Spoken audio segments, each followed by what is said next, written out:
দেখছি যে আমাদের বিভিন্ন জায়গা অর্থাৎ আমাদের এখন পর্যন্ত চাচণ্ড আর প্রতাপগঞ্জ এই দুটো আমি গেছি, দেখলাম যেটা প্রতাপগঞ্জে এখন অবধি জল উপচে পড়েনি, ওভারটপিং হয়নি। এবার আমরা যেটা করছি এখন চাচণ্ডে আছি, নতুন শিবপুর, এখানে ওভারটপিং হয়েছে এবং জলটা আস্তে আস্তে ঢুকছে।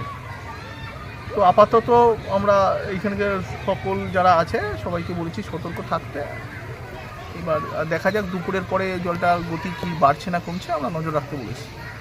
আচ্ছা, এদের কি অন্যত্র সরিয়ে দেওয়ার ব্যবস্থা করছেন প্রশাসনের পক্ষ থেকে? এই মুহূর্তে এখনও প্রয়োজন হবে বলে মনে হচ্ছে না, কেননা এখন অবধি সরানোর মতো জায়গায় জলটা আসেনি। জলটা খুব ধীরে ধীরেই বাড়ছে। এবার দেখা যাক। এর মধ্যে তো গঙ্গা ভাঙানো শুরু হয়েছে, চাচণ্ডর একটা অংশ এবং প্রতাপগঞ্জের একটা অংশে গঙ্গা ভাঙানো শুরু হয়েছে লোহরপুরে। তো সেই বিষয়টা কীভাবে দেখছেন এবং তাদের জন্য কী ব্যবস্থা করছেন আপাতত? কাল যেটা হয়েছে প্রতাপগঞ্জে জামে মসজিদের একটা ছোট্ট পার্ট ভেঙে পড়েছে। এখন চেষ্টা করা হচ্ছে ডিপ ট্রিজের মাধ্যমে ওই জায়গাটাকে একটু বাধাই করে যাতে মসজিদটা থাকে সেই ব্যবস্থা করার চেষ্টা চলছে।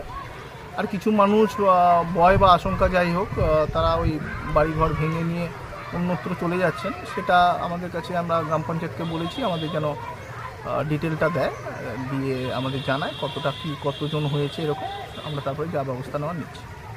গঙ্গার জলস্তর বৃদ্ধির এই সময়ে শামশেরগঞ্জের বাসিন্দাদের উদ্দেশ্যে কি সতর্কবার্তা দেবেন? সকলকে আমি একটাই বলবো যে আপনারা সতর্ক থাকবেন। যেখানে জল বাড়ছে সেখানে আপনারা যাবেন না, নদীর ধারে বিশেষ করে যাবেন না।